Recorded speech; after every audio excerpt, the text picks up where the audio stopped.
Welcome to Grounded Guidance, a casual space for conversation with curiously intuitive minds as we explore fascinating topics that stretch our edges to think differently, live aligned with the pathway we are choosing each day, and propel us to move through life with a new lens on the world.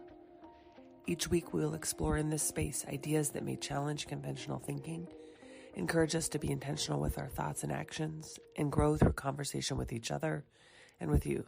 Join us.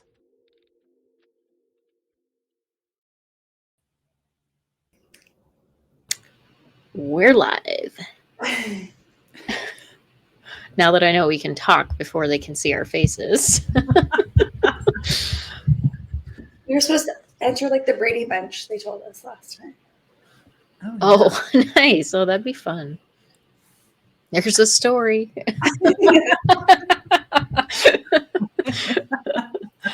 That's funny. How's it going? So good. Super duper. Good. I was reading in the comments last week and this week that some people don't know we are a regularly live podcast. This happens every Wednesday at this time, wherever you're at in the world. Yes. Tune in, because we are talking about lots of fun and fascinating topics. So Curious conversation. Yeah. One of the cool things about doing it live is you guys can join us in the chat and we can pull your comments into our live conversation about what we're having. So makes it really fun and interactive. So wanted to make sure you guys knew that. Definitely chat with us because that's part of the fun of this. Yeah, definitely. Today we are tackling the Bermuda Triangle. I'm so excited. There are so many theories and postulations about what is happening in the Bermuda Triangle. It should be a very fun conversation. Do you have a history lesson for us, or?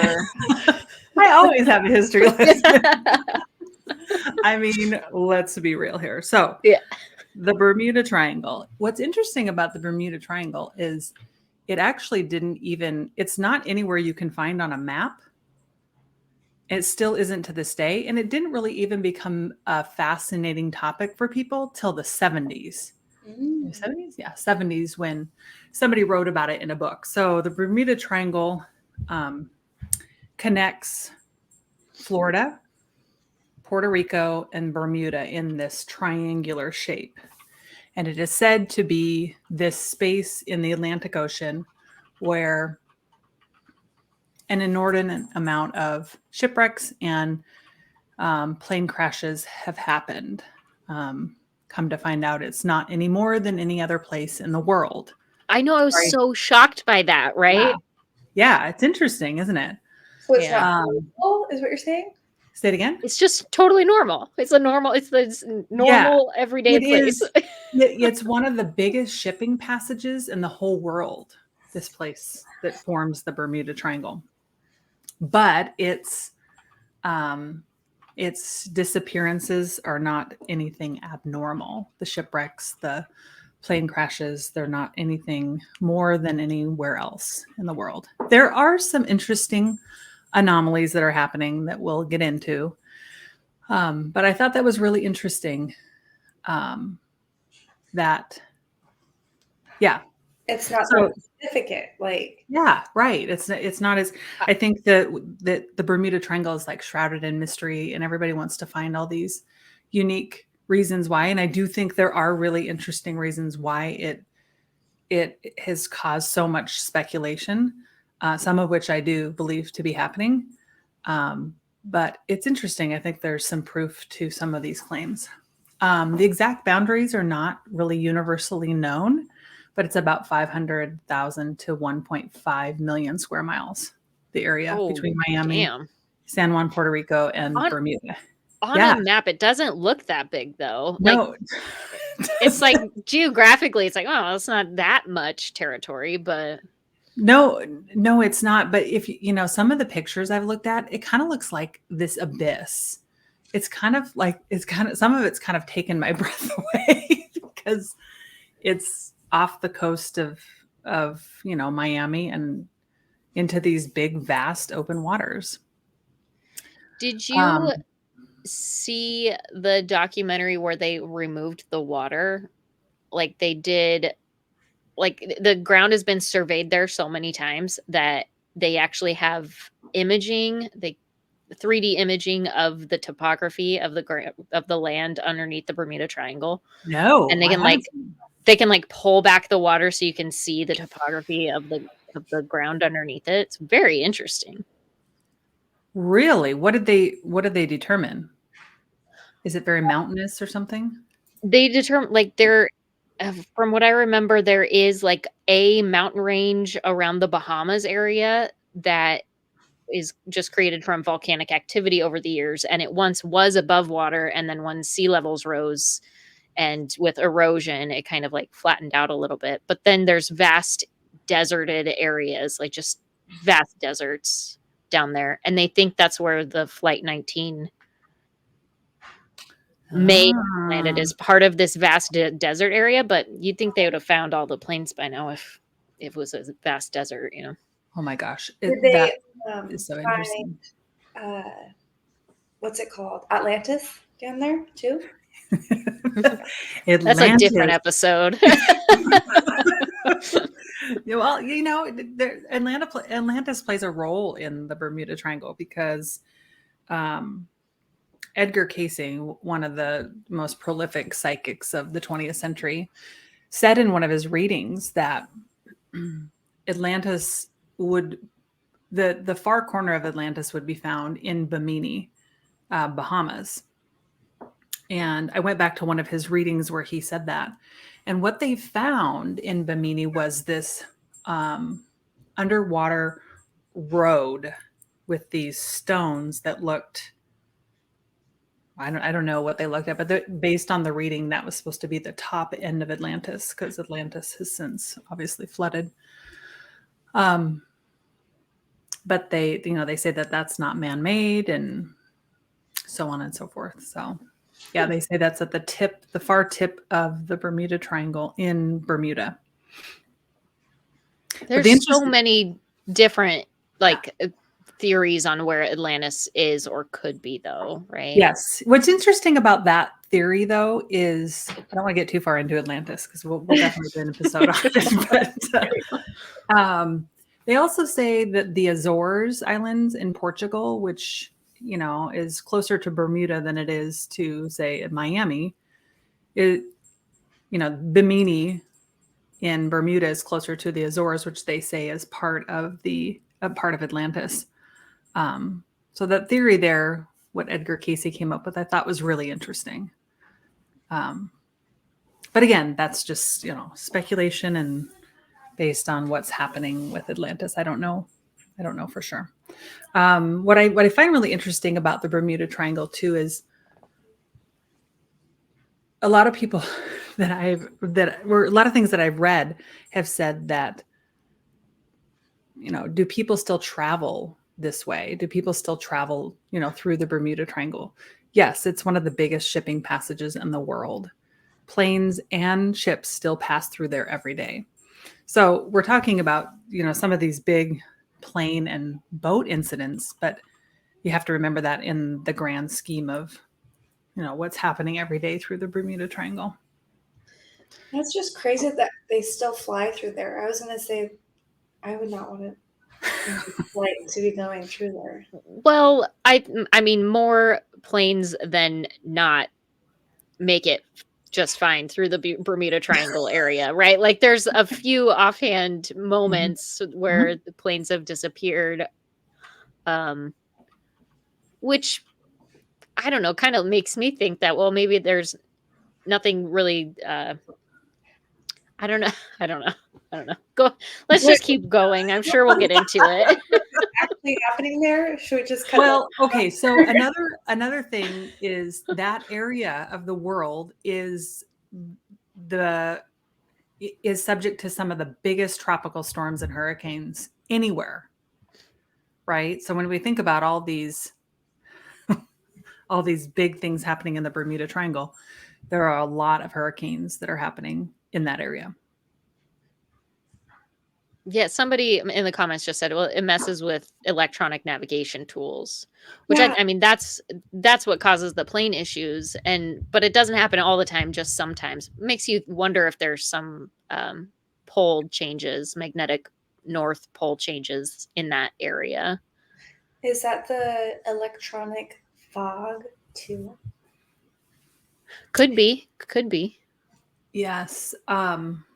So I did a little research about this because this was really fascinating to me. So you have your magnetic north. Okay, so the compass has magnet. Every compass has a magnet in it. Maybe not your iPhone, but it still points. You can set it to true north, so it must connect with the Earth's magnetic field.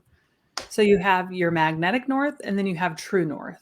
And magnetic north connects with the Earth's magnetic north to be able to navigate you. And then you have your physical north that's not the same place. And mariners, so ship captains and airline pilots know this. This is something they know.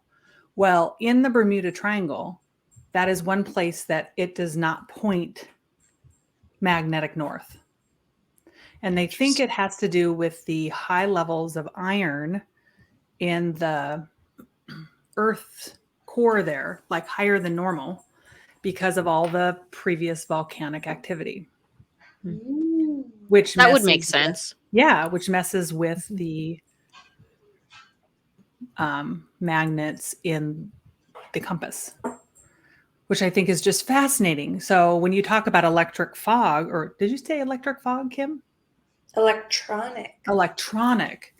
Yeah, I mean, you think about relying on a compass to navigate, and then any other complicating factors to navigating either your ship or your airplane, and you can get off course real fast. So it kind of just creates like the perfect storm or like spot for significant things to happen, just based off of like the geological things that are happening underneath the surface.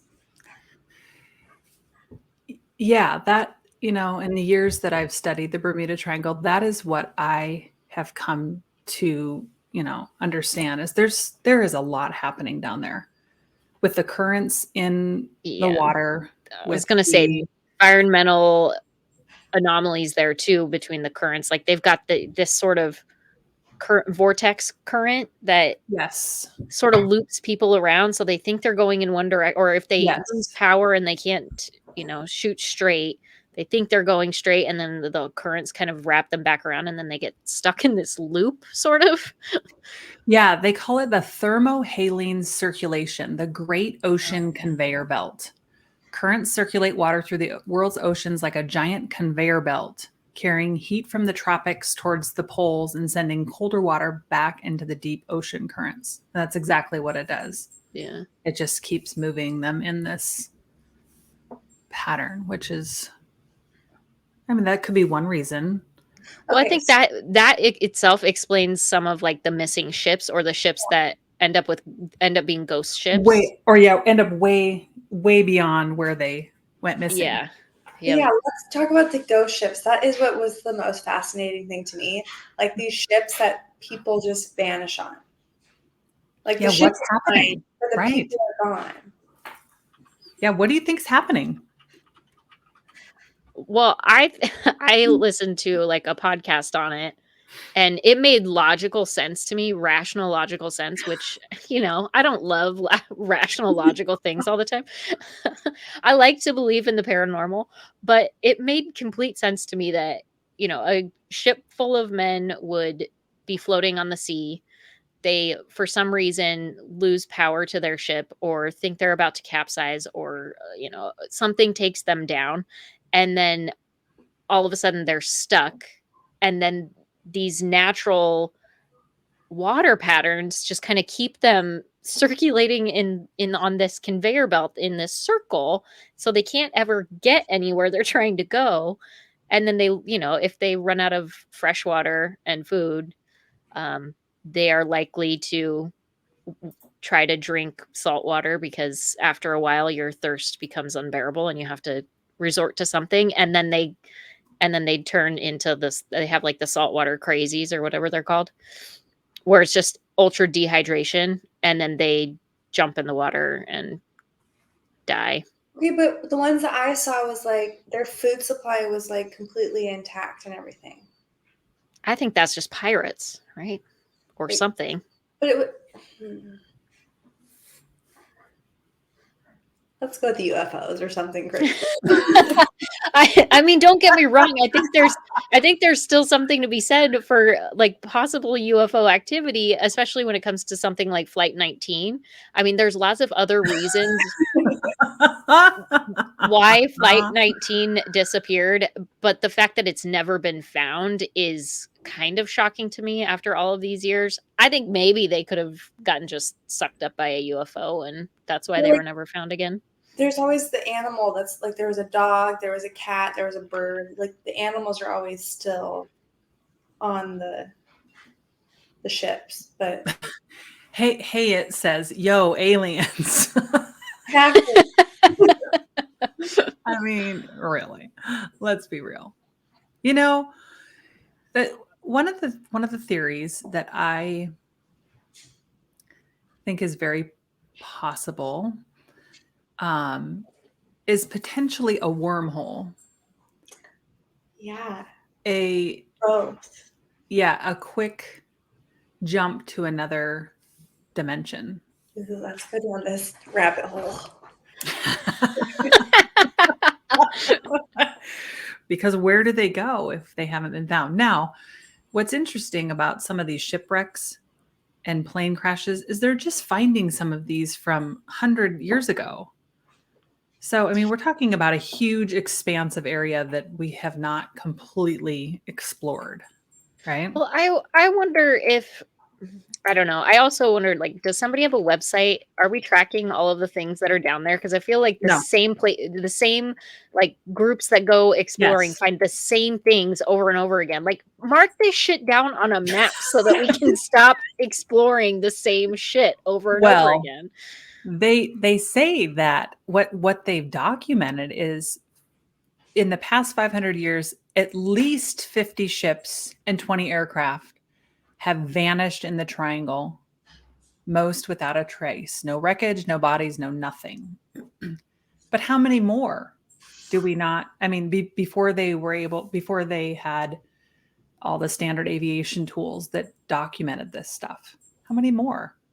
You know, we know that Christopher Columbus wrote about it in his journals because he talked about the Sargassum Sea. You know, this. Did you guys read about the Sargasso? Was it the Santa Maria that got lost in it also? Yeah. The algae? Yes, the algae. Yep. Which has confused people for years because it can slow them down and it gets tangled, right? And everything. And then it becomes toxic, right? And it releases this noxious gas. Yeah. Which is interesting. So maybe that's why people jump off the boat, because of the algae. Could be. But why it doesn't? They're like high on some weird sort of noxious gas, and they just decide to jump overboard. You know? Let's go for a swim. Or things like rogue waves, right? A rogue wave hits your ship. You think it's capsizing, so you jump off because you don't want to go down with the ship. And then it doesn't end up capsizing, and then you're just lost at sea because you accidentally jumped off your ship. Like, I think that's a possibility too. Panic will make people do crazy things, you know? It will, yes. But, and really, you know, in no time, a human body would decompose and it would be, you know, there'd be no remains left, right? Yeah, a shark we should be able to find the remnants of a ship or a airplane. So yeah, maybe let's talk about the airplanes. How about the planes that have gone? We're going so many directions. Our viewers are like, wow, my brain hurts. Slow down, you guys. This is so exciting. Should we talk about sirens, maybe? I don't know. What about the planes that go through these like wormholes and like time like is fast? Flandeliers style, huh? Time is what? Flat? It's like faster. Like so they're traveling from one destination to the other and they should be like running out of like Yes. losing gas. Mm-hmm. Or in a different spot, but they end up getting closer to their destination than they should be. Help me out. Yeah. I mean, there's several people that have talked about that. How would a plane get lost if it gets to its destination quicker? Like you mean like it would then? I don't know. Yeah, what she's saying that by going through the wormholes, there's some unexplained phenomenon happening when they are flying, they are running out of gas, and then something happens, whether they move through a wormhole or it's that electronic fog that she was talking about, where they move ahead 100 miles and they only had enough gas for 20 miles, and they can't explain this like warp in time. That's happened. Several people have documented that, actually.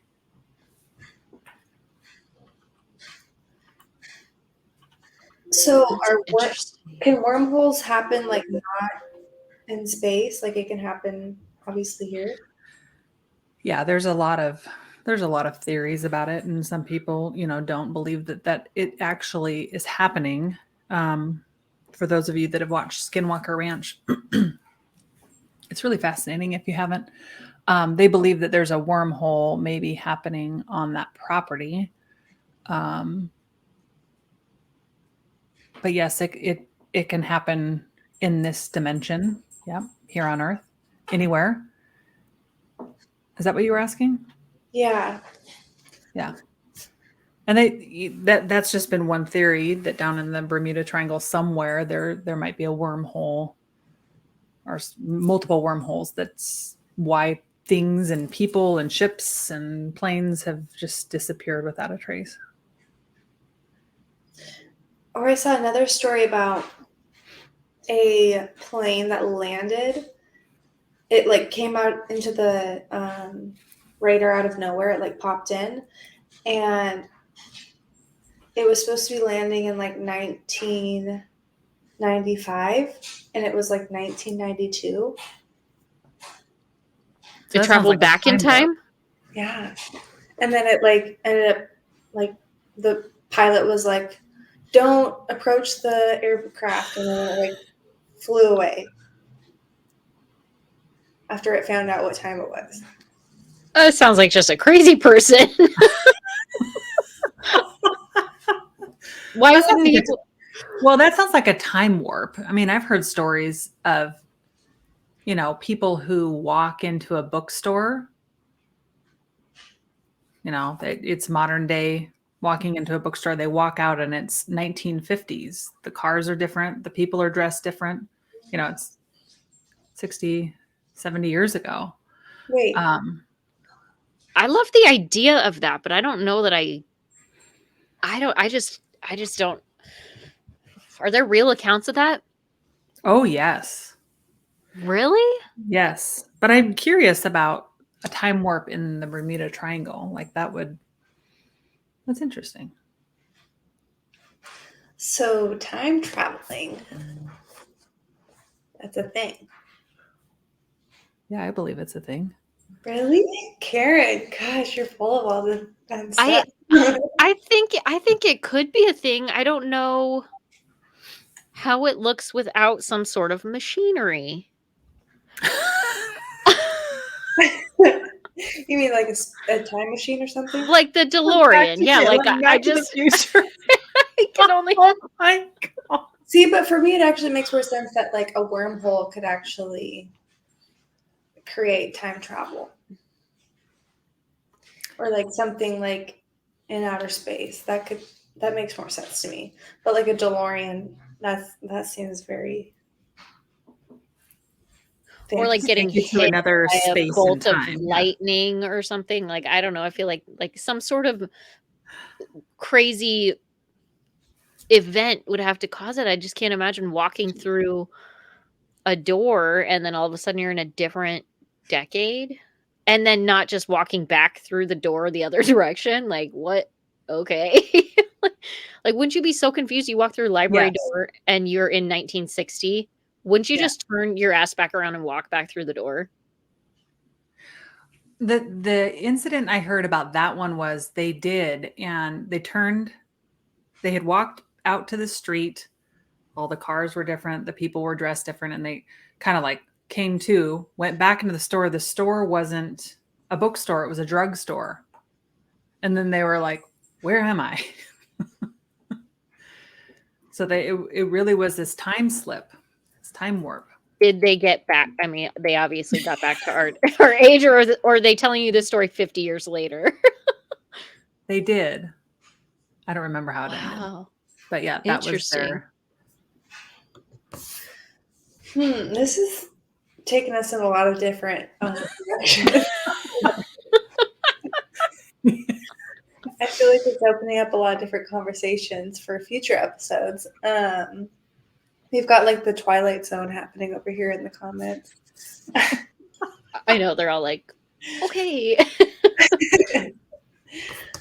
Well, but that, I mean, if that's the case and there's a wormhole in the Bermuda Triangle, then Yeah. that would explain a lot of disappearances with no wreckage, or, maybe those Flight 19 airplanes just flew into a different decade and they're hanging out in 2062 or something. Yeah, maybe it's all shrouded. Maybe it's just they've got shielding technology that we just have yet to uncover the wreckage. And we Oh, won't maybe until it's like already there. it's already there. We just don't see it yet. You think the aliens shrouded it? Yeah, possibly. I The watched shrouding some. technology is just so fascinating to me. Isn't It it is though? mind blowing. I watched there's some Discovery Channel, or maybe it's History Channel show on, no, it's Travel Channel on the Bermuda Triangle, where they go out and try to like debunk things or try to look for different stuff. And they went exploring in the Bermuda Triangle somewhere, and they found like this dug out location, a big square hole in the ocean floor. Mm-hmm. Which is not natural. Like, square holes aren't a thing unless they're man-made, but it was far enough down in the water that it could not have been man-made, because there was no like, it was far down deep enough that an excavator on a barge wouldn't have been able to reach down to those depths to excavate the earth in that sort of way. And they found like a couple of those in different places where there's these square holes. So it makes you wonder if there's alien activity where they're. We've heard of underground bases and underwater bases, right? I mean, that could be what's happening here. Like alien under like bases? Uh-huh.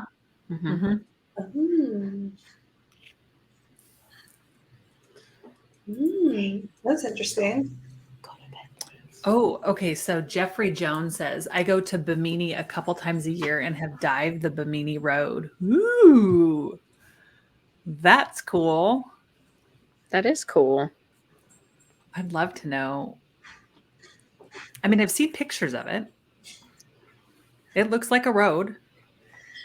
And it's underwater. It is, yeah. They believe that's.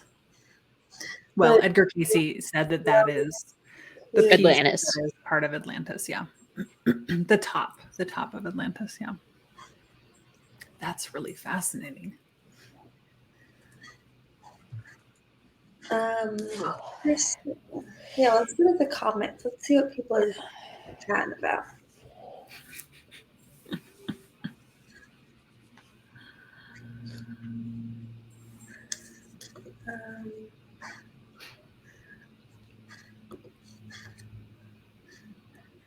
Puerto Rico Trench, 9,000 meters deep. You'll never find any ships or planes down there. We don't have the tech to explore those depths. Yes, I did read that. What's it called? The Puerto Rico Trench. I read about That's the Milwaukee terrifying. Trench. That is Cool. crazy. That's like what nightmares are made out of. Yeah, for sure. I mean, can you imagine what sort of Loch Ness monsters living in a trench 9,000 meters deep? Yeah, I mean, if you think of it that way, that's and if you think about that, the plane crashes, the boat goes down, we get stuck with a rogue wave, and the currents in that area, there's no way that they're going to. There's no way they're going to be found, right? Yeah, Things are no, not a moving so chance. swiftly. Yeah, Oh, that's interesting. the ocean is deep and dark. And Terrifying. Terrifying. Yeah. Like the scariest place on the planet. honestly, divers are probably the most unique people in the world. Yeah. If you like darkness and oxygen deprivation. Yeah. You see a lot of cool things, though. Optics also has this to say. Didn't Stephen Hawking say on time travel, the best evidence we have that time travel is not possible and never will be is that we have not been invaded by hordes of tourists from the future? That's a good point, right? Really good Like if point. it was readily available and easy to do from the future, they would be coming all the time. Wait, that's funny. Wow. That is really funny. Unless there's some sort of like unwritten law or rule that if you are going to time travel, you cannot say that you're from the future and everybody follows it. Well, I guess not everybody. There are some people that would probably claim to be from the future. There's also this weird phenomenon, natural phenomenon that happens down here with all of these interesting weather patterns called water spouts. Have you guys seen those? They kind of look like the start of a hurricane, but they can reach wind speeds of 125 miles per hour. And it literally looks like a water spout coming from the clouds down to Opening up. Yeah. That's so weird. I had like a bunch of Instagram reels about that today. That's so weird. They were calling them cloudbursts, but it's same sort of concept, like these huge storm systems that come and then just the whole cloud opens up in one location. That's weird. Yeah, I mean, and now we're able to track these tropical storms and these hurricanes, but I mean, they can sustain wind speeds over the ocean, over 165 miles an hour. It's terrifying. Right. So you think about how we didn't track some of this way back to when some of these first reports were made. That's a big contributing factor. Yeah.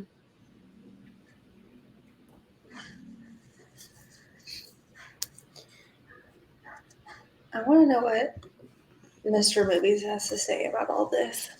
About what? Wormholes, time traveling. Yeah. Oh, maybe time travel is only possible involuntarily, like through time holes. Wow. Like you can't intentionally time travel. You just accidentally happen upon it. Yeah. Oh, so that's why there's not tourists that are like. Yeah. Okay. Taking her jobs. What? There's a whole South Park episode about time travelers from the future coming back because they're out of jobs in the future and they come back for work in the past, and then they send their money in the future in banks, and it gains interest, and their family in the future is fine. So it's funny. It's one of the classic South Park episodes. So that's where the conversation's taken us to South Park now. You brought me in here. What do you think about wormholes? Yeah. Yeah. They exist. Nobody knows what happened when you go through a black hole. Mm-hmm. I feel like a lot of this stuff, it's like the people who have experienced it can't live to tell the tale, right? Yeah, they get displaced in time, and we can't talk to them. Did Anybody who we talk to says they're from the past or future, we think is crazy. Right. Well, those are all speculation. I mean, we remember the Bermuda Triangle doesn't have a higher incidence of plane crashes or boat crashes than anywhere else in the world. Exactly, which is like the most shocking part. It It's like is. this, there's this whole appeal and paranormalness about Well, it, but somebody wrote it's about the it in an fine. article, in the 70s, and then everybody just took to it. Oh, there must be something happening, right? I thought the best explanation for that was the insurance companies aren't raising any rates for people traveling through those areas. Like they would be the Good first. point. They would be the first to let you know if there were any sort of higher incidence of danger in that specific area, because they would definitely not be insuring boats and planes that fly and You want to take a and certain travel policy. through there. Yeah, that's a good point. Some alien enthusiasts suggest that the Bermuda Triangle is the maritime Area 51. Well, it seems like it, doesn't it? It's just It like sure a does. yeah, In sort of like regards, Skinwalker Ranch, just over the water. in regards to the insurance thing, there might be exclusions in the small fine print. Like with the exception of the With your Bermuda Triangle. Yeah. You're insured except for if you get lost in the Bermuda Triangle. Nobody reads the fine print.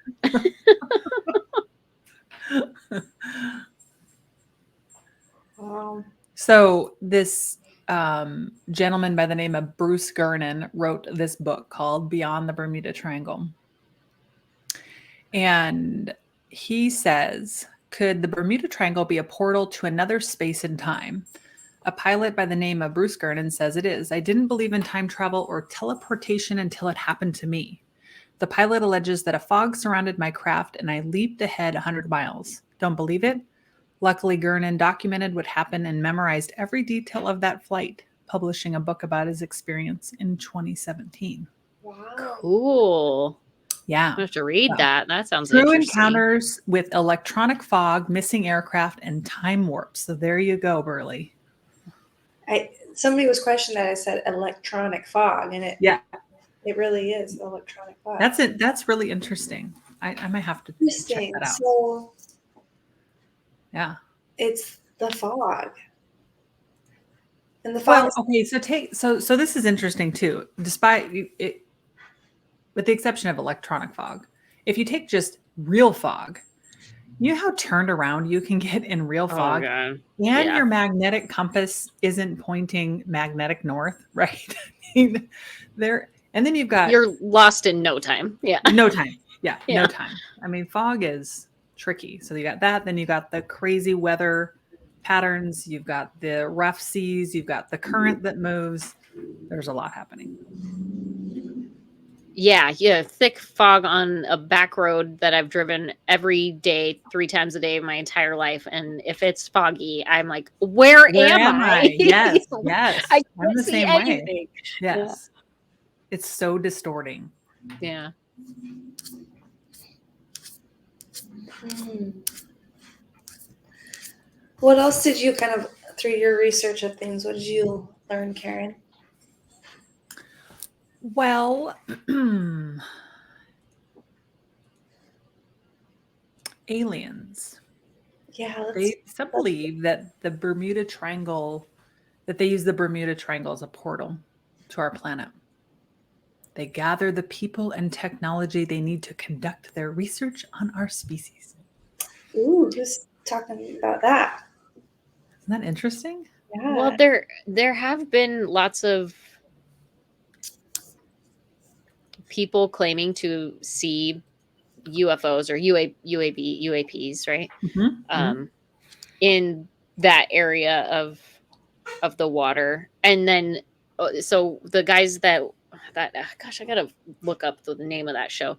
The guys that did that show that found the square holes, they found those square holes where there had been reported UFO sightings in those areas. So they were connected to visual confirmations of UFOs. So they held like a town hall and invited anybody who's ever had UFO experience around that area, and a whole bunch of people came, and one guy's like, oh, I saw this weird thing that like shot straight up.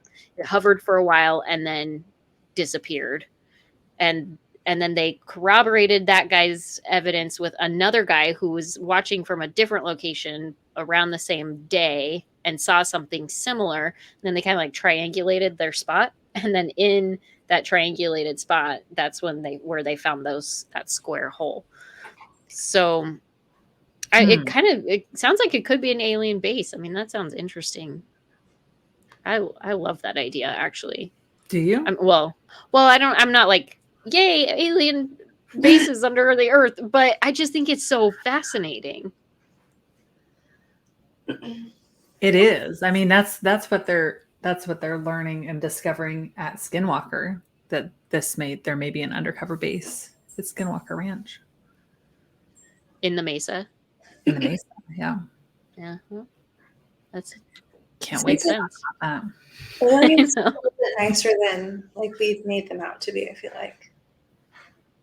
Aliens are nicer than we've made them out to be, you think?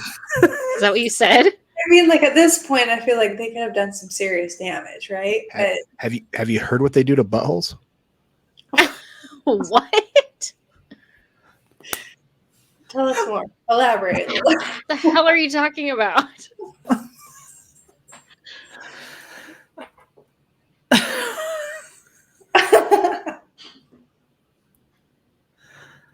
What are you talking about? She was saying aliens are nice. So they're just here for like, or they're just observing for now, waiting. I think it's more likely that they're observing, borrowing natural resources, and then just kind of like waiting for their time. Oh, they're plotting. Wait, waiting for their time for what? To take over our planet or some shit. I believe that they're technologically far advanced than that they're like, what do we need these idiots for? No. They're observing us for some. I mean, they wouldn't keep taking people and bringing them back. But I don't believe they're all separate. I do believe there's some that are living among us. Oh, okay. Mm-hmm. Mm-hmm. And they can just. This is like Men in Black. Mm-hmm. They just take a skin suit, wear whichever skin suit you want, act like one of them. They'll let us in. Thank you. I have that earworm now. That's all. Earworm.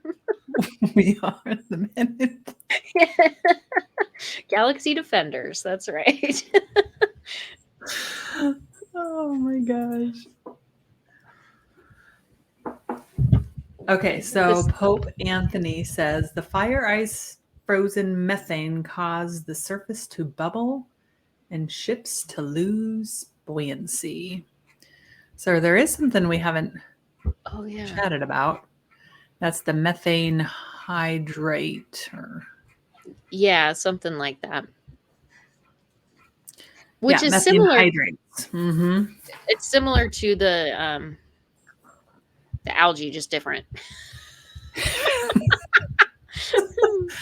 Sorry. So they believe that a large portion of these disappearances might be because of the large fields of methane hydrates, which is just a form of natural gas down in the Earth's crust. But they believe that is everywhere, and then it bubbles up and creates, a distortion in the surface tension of the water.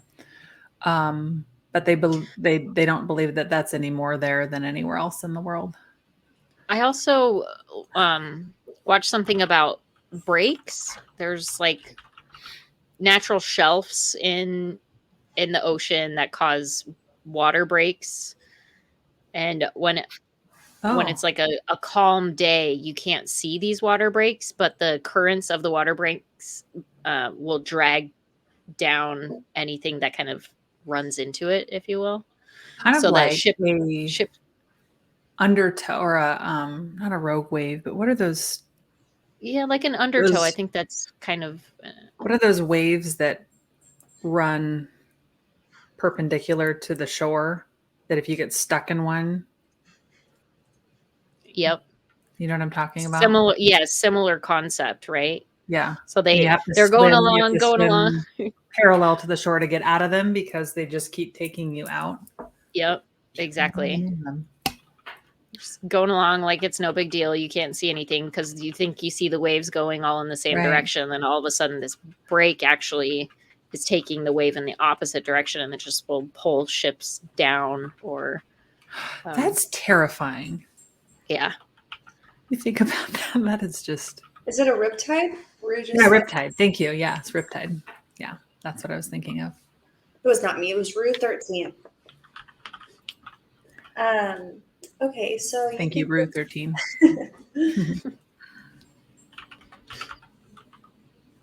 I feel like it's not that significant then, is what we're.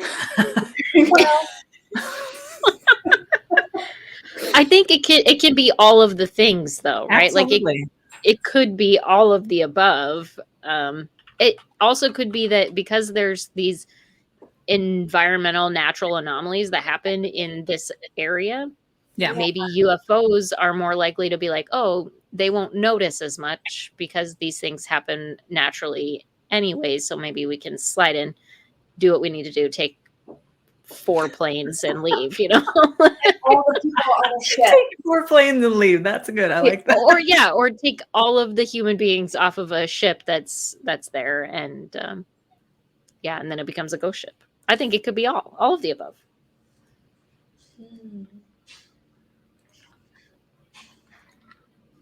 Yeah.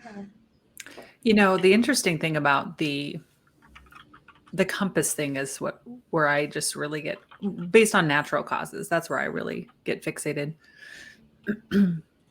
Because a ship captain and a pilot rely heavily on their navigation to be able to get them where they're going. And if you noticed, or if you've studied anything about the Bermuda Triangle incidents, a lot of them have to do with the military. And how many of these military people that are flying these planes or navigating these boats have a ton of experience? Right? Meaning they should know about the true north and the magnetic north, but maybe they don't have a ton of experience. You know, when you're panicked and your fuel's running low and you've hit fog and your compass is going haywire, then what do? Then you get way off course. I think what's interesting about Flight 19 is that it was led by like a captain who had like 40 years of flight experience for the military, and he was the one that was most confused when his navigation went all wonky. I think there was probably more going on there, though. I think I don't know, there was maybe some mental faculty loss. Oh, you think so? Yeah, I think it's possible. This television show also went into that, like, well, maybe he was running low on oxygen, but he wasn't at an altitude where it was an issue. They were flying pretty low, and then they're like, well, maybe it was exhaust poisoning, you know, maybe he was consuming too much carbon monoxide. But the exhaust, I think they decided that could have been a possibility, that maybe the exhaust wasn't exhausting the way that it was supposed to be, and that it was kind of going into the cabin instead. And so he was not all there mentally and able to make sound decisions. Let's talk about Flight 19. So in 1945, they say this is the most disputed plane disappearance in the Bermuda Triangle. Not 1, but 6 planes vanished, which have yet to be recovered. Average weather conditions, 5 Avenger torpedo bombers, which are well known in the aviation community for their immensity, took off from their base in Fort Lauderdale, Florida, for bombing practice in what has since become known as the Bermuda Triangle. After experiencing problems with their compasses, which is known to happen in the area, the 5 planes lost communication with the ground station. The ground station could still follow communications between the pilots of the planes, during which it was noted that they became disoriented, as to their locations and decided that once the first plane dropped below 10 gallons of fuel, all planes were to ditch to the sea. An intensive rescue mission ensued immediately by the Coast Guard and Navy that covered 700,000 square kilometers over 5 days, during which another plane carrying 13 passengers disappeared, never to be found again. The only clue as to its fate was a report from an ocean liner that was in the supposed location of the plane at that specific time, claiming to have seen a giant fireball in the sky. To the date of this publication, no debris of the 6 missing planes or their passengers has been found, thus sparking the mysterious aura surrounding the Bermuda Triangle.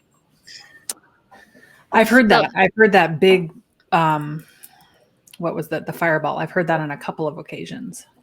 The fact that there was no debris, I mean, that is what leads me to think that they were abducted by aliens or something.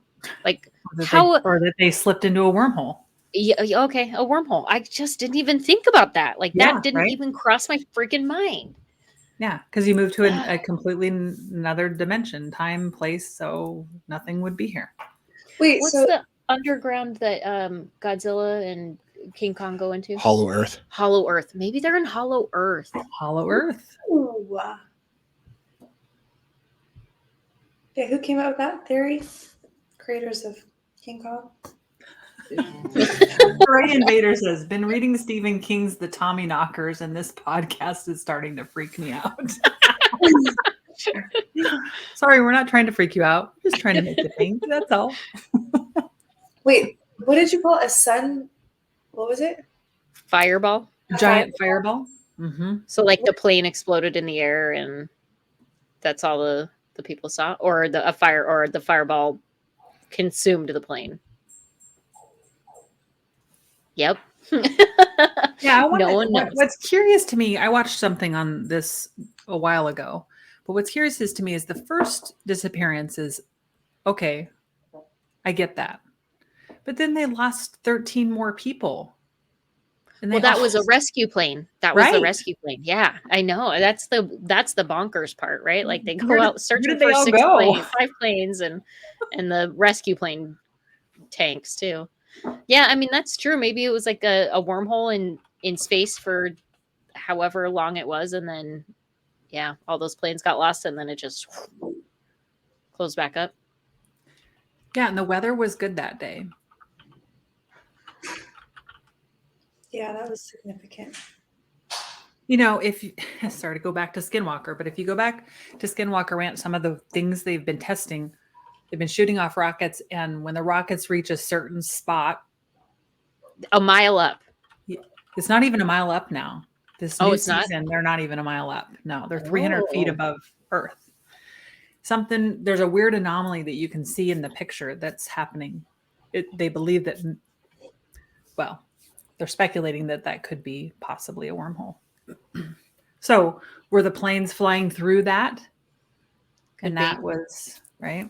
And it just happened to be that the rescue plane flew through the exact spot that those other planes true. did. Or there are multiple wormholes, right? It's not just one. There could be more than one.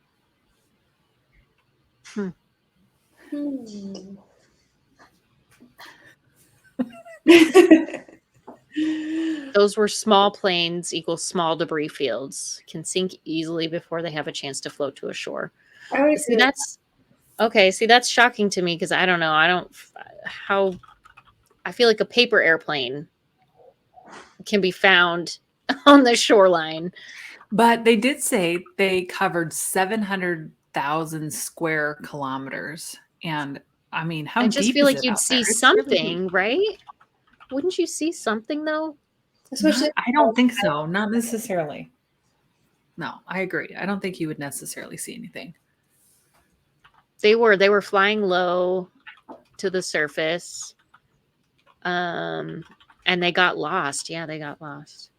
There's lots of speculation that says they didn't even know which directions when they changed directions or when they claimed to have changed directions multiple times. Like some people think that maybe they crash landed on the surface somewhere, like in a wheat field or like not even in Florida, like they were in Alabama or something. Yeah. But then wouldn't somebody have found them? I don't know. That, like you said, there's so many. This is like the largest debated Bermuda Triangle thing ever. Because it's significant that all 5 planes disappeared. Mm-hmm. You know what's interesting about this is it's the Navy, right? These were military. This was a military operation. And what do we know about the military? The U.S. military, probably other militaries as well. They have deep, deep roots in hiding all of the information about Lots of secrecy. extraterrestrials, right? About hiding it. So how much of this has just been shrouded? How much of it do they know that they don't want anybody else to know? Right? It's the most talked about because it's, or is it the most talked about because these were naval planes? Danny Brooks says that they found one of the Flight 19s plane off the coast of Florida. I thought that was debunked, actually. They thought they found it, and then they haven't been able to confirm that actually is one of the Flight 19 planes. Gosh, that would That's be what I crazy heard anyways. to find that. If you were one of the divers to find one of those planes. Well, and my guess is they're going to be spread out all over. They're not going to be all together.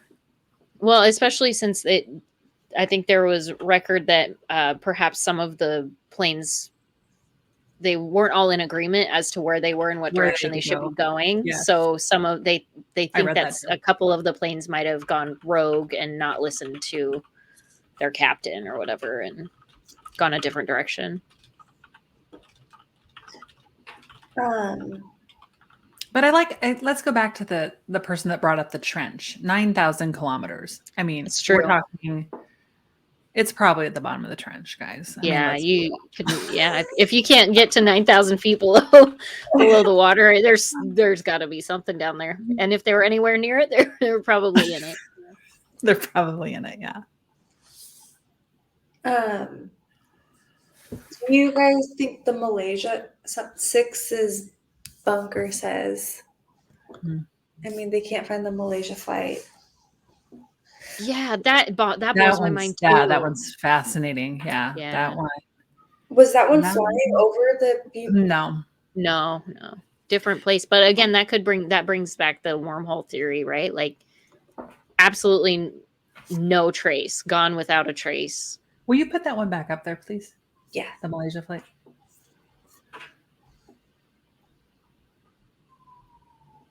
Well, the Malaysia flight was a big commercial airline. That was like 300 people, right? If I remember. Yeah. So he's saying if they can't find the Malaysian flight, then there's no way they'd be able to find the smaller planes. Okay, I get it. Sorry, I misread that. Yeah, and what happened? Yeah, what happened with that? I've always wondered that. Crazy has said, why don't trains ever go missing? Because they don't travel over water where they can sink to the bottom. Touche. Turns out, water.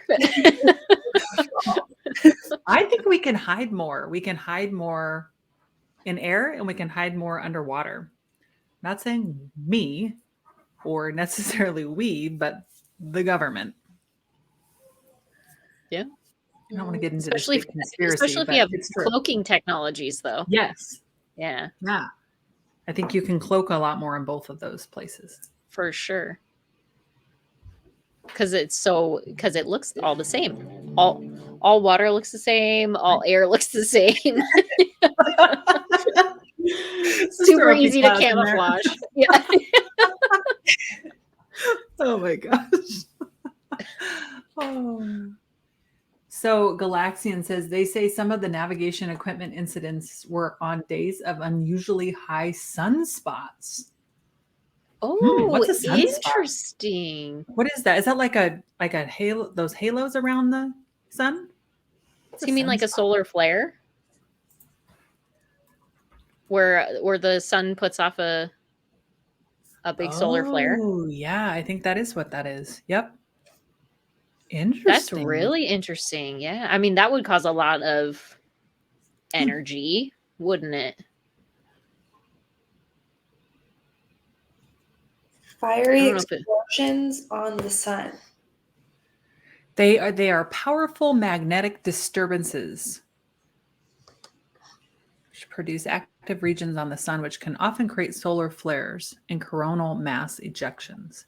That's Okay, really so interesting. all related. Very All cool. related. Oh, I like that idea. I like that thought. Mhm. Yeah, you had said something, Mrs. Movies, about them tracking these things. I couldn't find anything anywhere about I know, any. like Yeah. put a damn map out there. Like I mean, you know that these Yeah. people who go deep sea diving and do expeditions and stuff, they use coordinates. So Yeah. why wouldn't they be pinning the coordinates on some virtual map? Like it just doesn't make any sense to me that we're not pooling our resources. Yes. Well, the documentary series I watched on the History Channel, they had a whole map of pinned locations of places or crash sites. Yeah, but then why do people keep going there and looking at the That's the same thing. They're all places? That's they're the all the annoying same part to me. ones. Yeah. Yes, like stop going to the same. Like obviously you're Mhm. gonna find hidden This- treasure there. There's Yeah. crap down there. Look in the places where nobody's looked already. Yes. So Danny Brooks says Bermuda is basically made of magnetite, which would affect compasses and navigation. And that is true. They believe that because of the high violent volcanic activity down there, millions of years ago, that it does have a higher incidence of magnetite, which would affect the compasses. It's Bermuda Triangle is one of the 2 places in the world that the compasses don't point magnetic north. It's bonkers. They're off slightly. Isn't that interesting? They Yeah. do believe that it might be because of the magnetite. But even if it's off just slightly and you're following magnetic north, it could. I mean, by the You time could get way it's off. then you're going there. Yeah, way off. Yeah. Yeah, slightly off here is one thing, but then as you start traveling, I mean, Yeah, just right? exponentially off.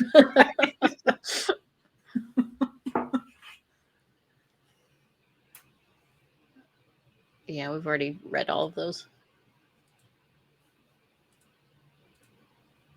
Didn't they find a giant foot of a statue in the water? Yeah, probably. There's probably lots of statues in the water. I thought that was just on That Haas. was in Greece, I believe. There's all sorts of lost statues off some of those Greek islands, I think.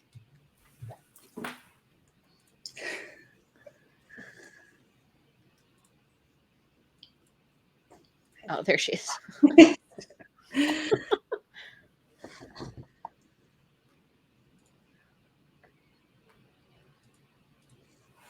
So, what's everybody's take on giant ocean creatures maybe consuming some of these things? Oh, like big octopus? Oh yeah, or like The Kraken. Yep, there you go. Giant shark. I feel like Are you there's got to talking be about sea consuming the creatures. wreckage? Yeah, why not? They'll eat anything.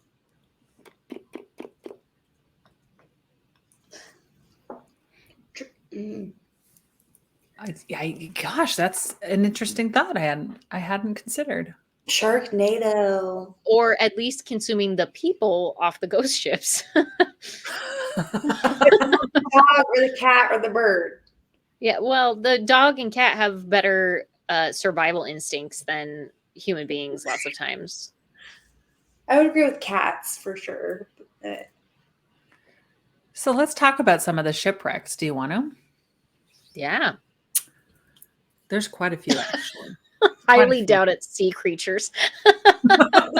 All right, fine. 20,000 Leagues Under the Sea.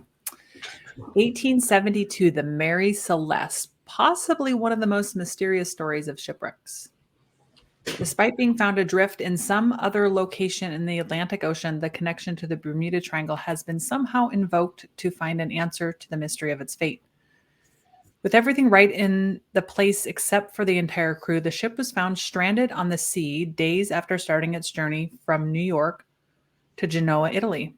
There were 7 crew members and Captain Benjamin Briggs, his wife, and their 2-year-old daughter aboard the vessel, loaded with raw alcohol. That you need to know.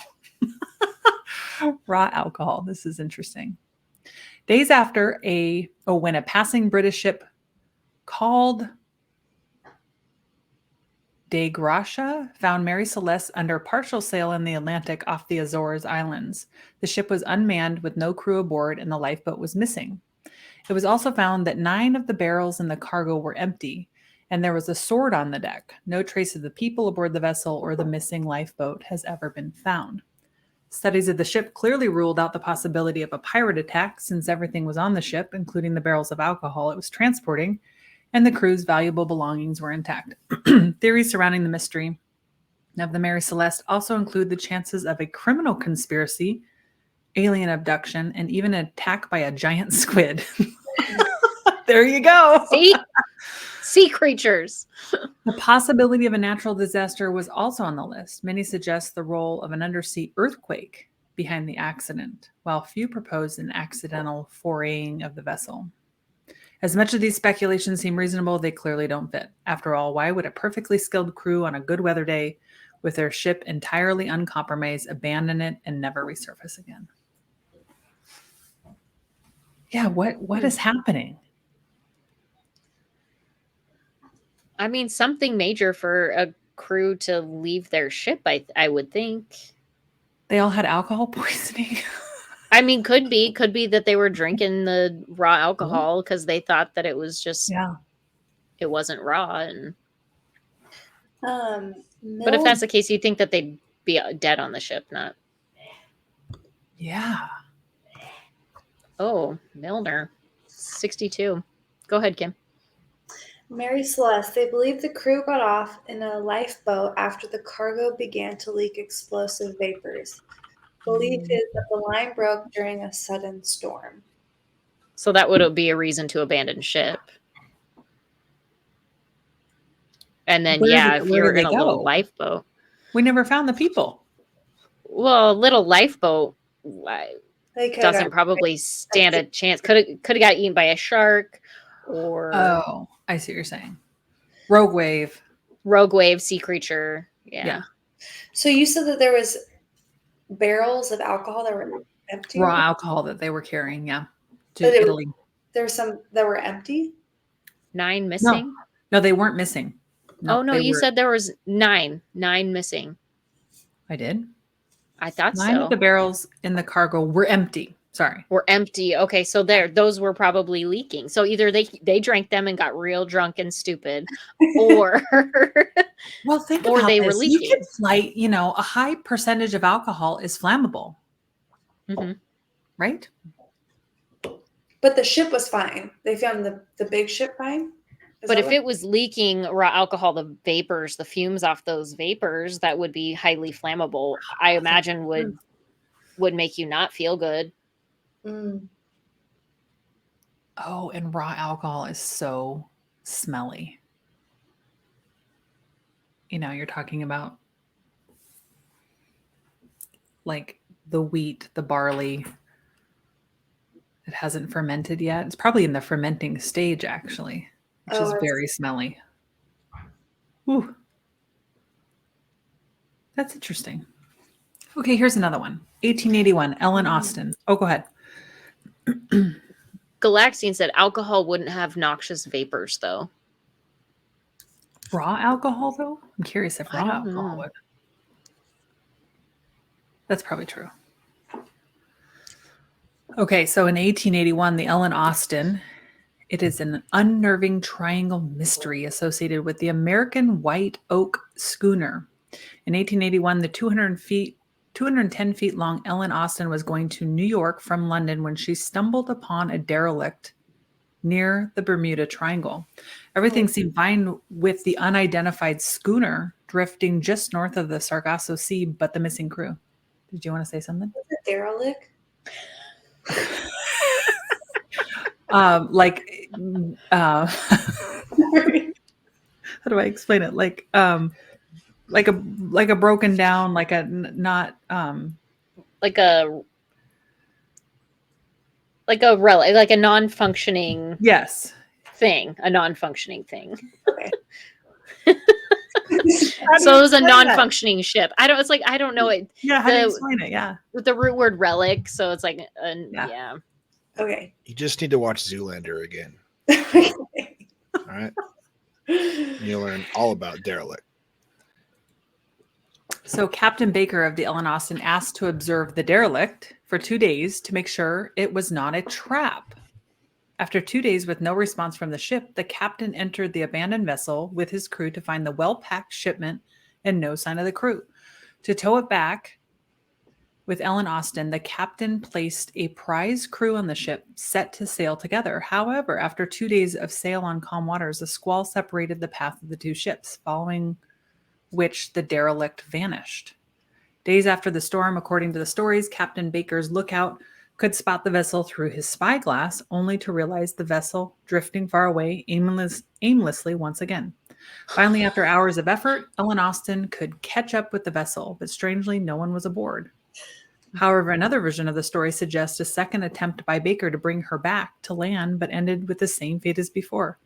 Ellen Austin before abandoning the cursed vessel. Other reports suggest 3 times? Yeah. Others reports suggest that the derelict was once more spotted, but this time had a separate crew than the prize crew placed on it by the Ellen Austin. The ship's disappearance, reappearance, and the prize crew's absence is an intriguing story. It is more like a secret of the Bermuda Triangle, one that has seemingly no chances of being unraveled anytime soon. One of the things I did learn about, which I thought was interesting, is this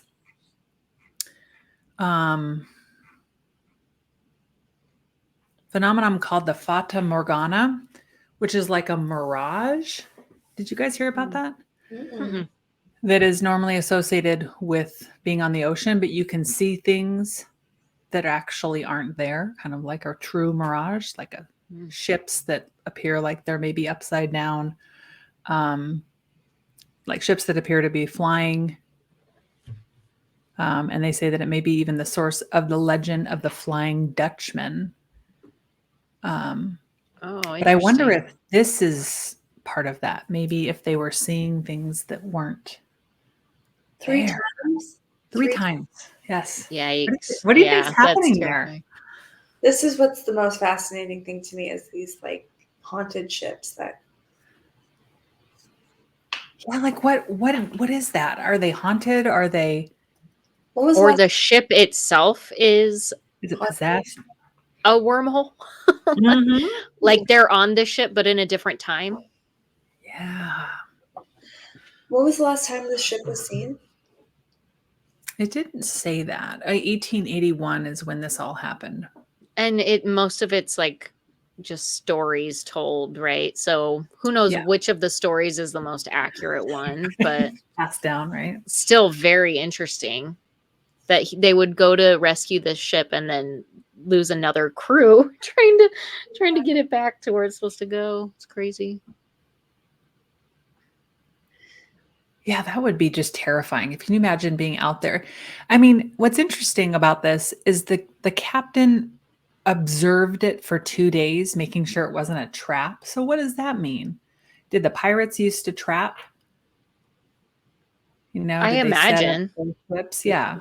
They'd I would make it seem like there was nobody aboard, and then people would jump aboard, and then they'd take over both ships and claim probably both what it was. ships. Yeah. So you guys ready for another one, or do you want to jump Yeah, to the story time. Keep it coming. Okay. The USS Cyclops. So we're moving into 1918. The disappearance of the USS Cyclops is one of the Navy's biggest fuel ships, marks the largest loss of life in the history of the U.S. Navy in a single incident.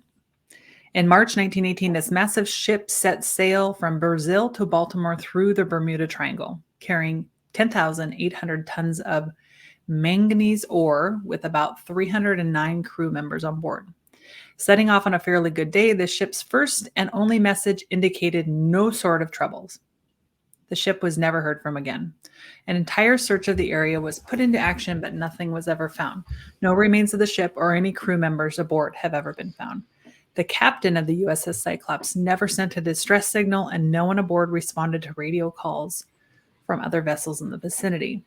The naval investigators also failed to find a definite cause for its disappearance, though there were a number of theories suggesting various reasons. Due to its mysterious disappearance, Cyclops has become part of the list of more than 100 ships and planes to have vanished under very strange circumstances.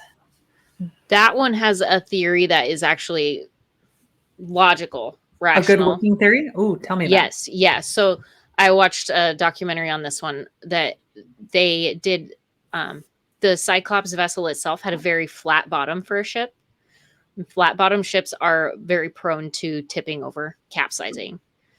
Oh. They roll very easily when they have flatter bottoms. Apparently, didn't know that until I watched this documentary. And then they took a scaled version of the Cyclops ship to one of those wave tanks, a big, huge wave tank in Europe or something. Oh. And they manufactured a rogue wave. And when they did the rogue wave test, it immediately sunk within seconds. Really? Yes, seconds. Like it turned it over on its side and just drug it straight down because of its flat bottom. It just stood no chance. So I think that's probably the best logical working theory. Sounds really. You know what is interesting? It was carrying manganese, which is heavy, right? A mineral that has a lot of iron in it. So would the weight make a difference? Well, I think the weight, but also with the magnetite in the area, right? Would that have something to do with that? Probably could have helped to drag it down faster. Like a magnet to the bottom of the ocean. Yeah, exactly. Yeah, that is maybe the best rogue wave example that I saw out there, or the possibility of a rogue wave example that I saw. Because if you weren't expecting a rogue wave, it would happen within seconds, right? You would just see it coming barely before it hit you. And so you wouldn't have a distress signal. And if the aerodynamics of that vessel are like they said, yeah, it just didn't stand a chance. I've seen some videos of those rogue waves, and it is quite frightening. I hope I'm never on a ship when. Is it like kind of from those movies? Like, what is that one movie where it's like a cruise ship and it runs into a Titanic? No. 2021, is that the one you're thinking of? So I think when they were explaining rogue waves, they said imagine an eight-story building wall of water. 8 stories. Was it Poseidon? Poseidon. Yeah, I've never seen Poseidon. The ship like literally flips over. Yeah, I feel like anything like going up against a rogue wave has no chance, right? Yeah, exactly. Yeah. They have visual evidence of rogue waves caught on camera in like Norway, I want to say. There was like an offshore drilling tower that got hit by a rogue wave, and I'm pretty sure it just completely annihilated it. I mean, that is really frightening.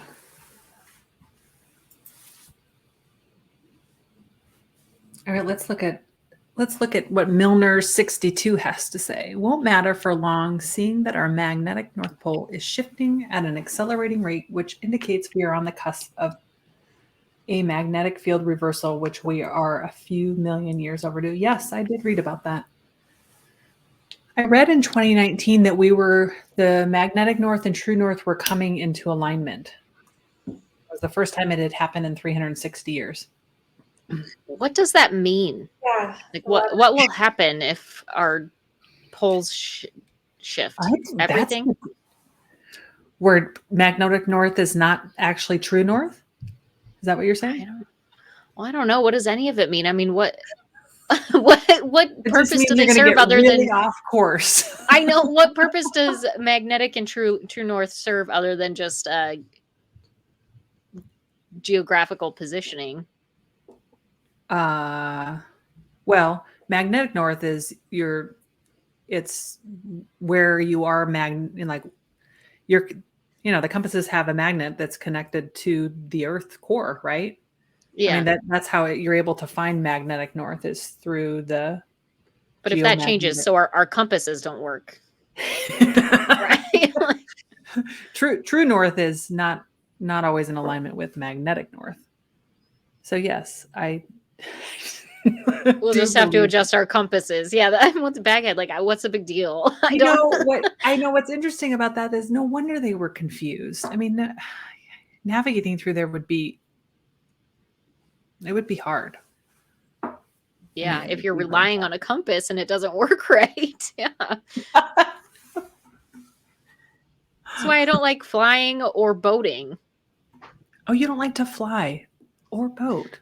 I mean, I will fly. I just am like, it seems like an unnecessary risk unless you don't. I don't know. I think watching Lost ruined me on flying. Oh. Okay, so here's my notes on the compass. The Bermuda Triangle is the one of two places on the Earth where a compass will point to true north instead of magnetic north. True north is the fixed point where lines of latitude converge on a map. Magnetic north is constantly shifting, like Milner 62 said. Yeah. So why would you ever use magnetic north for anything then? If it's constantly shifting, why would you use it for navigation? Right. Like we said, right? 5 degrees here is nothing, but 5 degrees, it just keeps farther and farther away. The difference between the two is called declination, and all trained ship and airline pilots know how to account for it when charting their course, or they should know. Okay. Yeah. That's your life's work. Right? You should know, right? So, okay. Crazia. If I'm saying that right. The world is quite an explainable place. It was more exciting when everything was new and lions and tigers and bears were seen for the first time ever. That must have been horrifying for the primitive man. Right. I mean, that's how really fun, interesting. Though. Like, oh God. Well, I mean, if you think about that, like, what is that? What are we encountering, right? Yeah. I mean, I would imagine that with bugs and plants and every time I see a new bug, I saw this new spider in my house yesterday. I was like, what the hell is that? So, really? Like, where did that come from? It was like black, but it had like yellow stripes. It was like trying to be a bee, but it was a spider. I don't know. It was very creepy. I think that's what's interesting about these kind of conversations, though. We can see the world through kind of young eyes again, right? I mean, we're all just speculating. We don't know. It's interesting to kind of throw around these theories, but we're remaining curious. I guess that's the point that I'm trying to make. Yeah, about the lions and tigers and bears too. Let's look at, I know Berly really is interested in, she likes story hour. So let's talk about some more stories. Okay. You want to hear another story? Okay. I'll make sure and bring my stories each week. 1921, Carol A. Deering, a 5-masted commercial schooner, is one of the most written about maritime mysteries of the 20th century due to the complete mystery around its abandonment.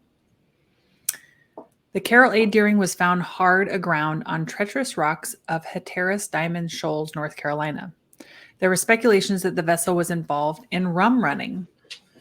However, when the investigation team from Barbados reached the vessel after days of effort in the rough sea, what they found was a deserted ship with all crew members missing, along with the crew's personal belongings, ship's navigational equipment, logbooks, life rafts, among others.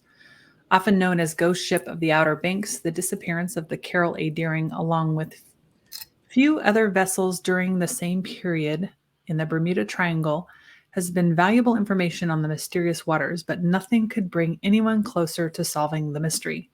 Reports suggest that as many as 9 vessels disappeared during this period from the same region, none of which was ever heard from again. So 9 vessels went missing while that ship was ghosted. Yeah.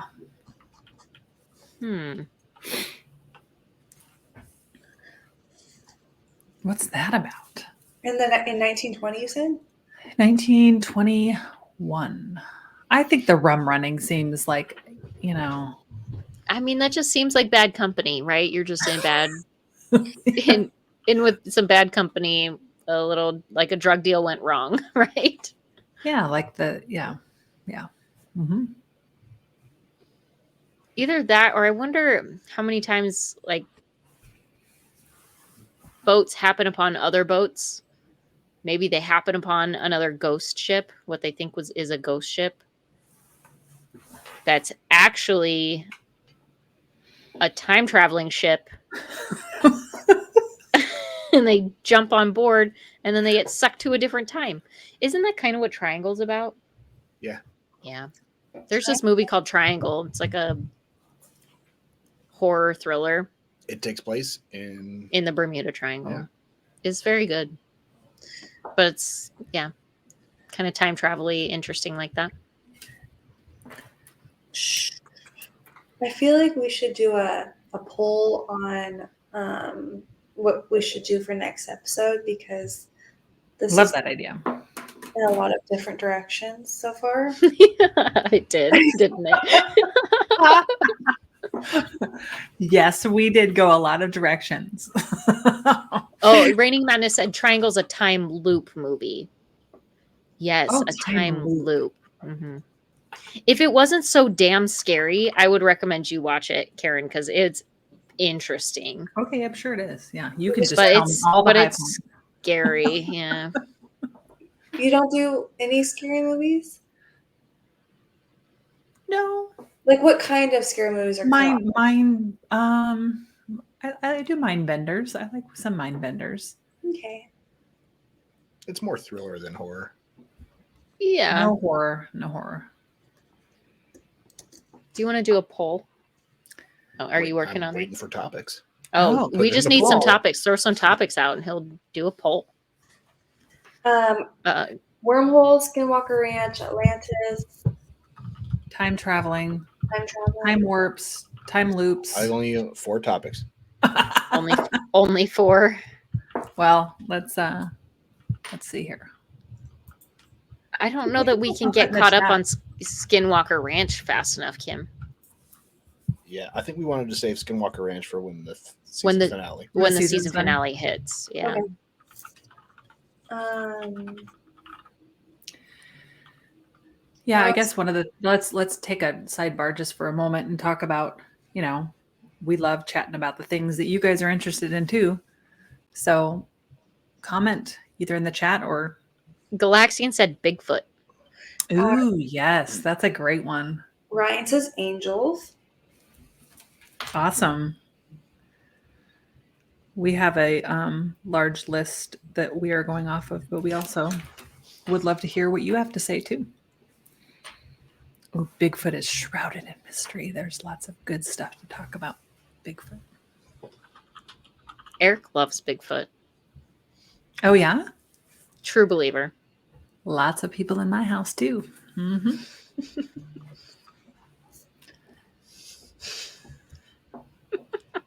Jackal. Would be easier to remember the night if you named it Hump Day Night Podcast. I love it. That was my podcast title. Yeah, I vetoed that. Yeah, show them the dance again. It never gets old. Yeah, oh yeah. Just Show start it. everybody the dance. Humpty dance. Every stream. Hump Day night. Let's go. Come on. Yeah, everybody do it. Everybody in the chat, get up. It's Hump Day night. Let's go. Woo! Woo! Who else in the chat got up and humped with So me? embarrassing. Oh man, that was good. I mean, when twerking is a viable dance move today, we can do the hump. Do the hump. What is nephilium? I don't want to sound silly, but I don't know either. Nephilim? nephilium? Yeah, a category of, or I don't even want to call it a category. like cherubs and angels and like a type of angel, but they're not angels. I believe that's what. All right. Wormholes, time travel, Atlantis, Bigfoot. Yeah, that sounds great. Or wormholes ready and for time all travel this? too similar. I don't. Well, wormholes and time travel will kind of overlap, but Okay. So Bigfoot. He's a time traveler. Okay, while you're doing that, let's have another story for Berly. oh yeah. Because story time's fun. 1967. We're talking still about shipwrecks. This one's weird, you guys. This one is just weird. The name of the vessel is Witchcraft, which I think is an interesting, like, Yeah, let's just set them up for failure. that's interesting, right? 1967, a cabin cruiser named Witchcraft left Miami with her captain, Dan, and his friend, Father Patrick Horgan. Oh, I know this story. Okay. Yes. The two gentlemen's journey on the 23-foot luxury yacht was to enjoy the wonderful view of Miami's Christmas lights. However, after reaching just 1 mile offshore, the Coast Guard received a call from the captain stating that his ship had hit something, but there was no substantial damage. Indicating help to be towed to the shore, the Coast Guard set off immediately, reaching Witchcraft in as many as 19 minutes alone, but nothing was there. The area indicating the ship's location was completely deserted, with no signs of any ship having been stranded or even present there previously. So I'm guessing it came up on navigation that it was there. What's most intriguing about the story is that this particular cruiser was virtually unsinkable, not to mention numerous life-saving devices on board, including life jackets, lifeboats, flares, distress signal devices, etc. None of them were used, and the ship was gone. The Coast Guard officials searched hundreds of square miles of the ocean over the next few days, but were unsuccessful. Nothing of the ship has been found until this day. The ship is gone, and what remains is only the speculation that can be done for now. So in that docu-series that I watched, or that reality show, whatever, they tried to like debunk this. And so they went out to the location where it was said to have capsized or disappeared, and they found something in the water. And what it was like a man-made reef. Like a man-made, like they intentionally the Navy intentionally sunk a ship in that area so that people can go like scuba diving and looking for things. Like it's a tourist. Try to go to, okay, like an underwater dive park kind of thing. Yeah, kind of. It's like a tourist attraction. People go and dive down there. But they also talked about the unsinkable ship thing, and back in that time, it would have been very, very, very expensive to have an unsinkable ship. Now, this guy was like a millionaire, so he could have probably afforded it. But he also could have been, somebody could have just said they made it unsinkable and it wasn't, because there was no way to really like look internally at the ship at the time. But what they think is the most likely answer is that he was in massive amounts of debt and just ran away. Like used it, with him. pretended, Organ with him. Pretend something. I don't know. Pretended to go down with his ship, and then pretended to disappear and faked his own death. I think is what they're thinking is probably the most likely scenario. It's kind of like that Outer Banks show. Never seen it. The guy faked his death and he went to like a island, but he faked his death by like going down with the ship. They must have gone. So he took his daughter with him then? No, it was a father, a priest. He took a priest with him. I think it's like they probably had some sort of weird love affair, and they probably tried to sneak off and then fake their own deaths together. Is probably the most likely scenario. On board the Witchcraft. I mean, it just it just gets weirder and weirder, you know.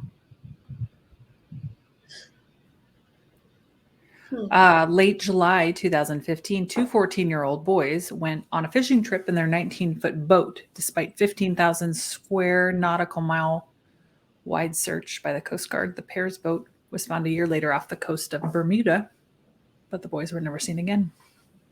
The boat was found. Um, The kids The were. boat was found.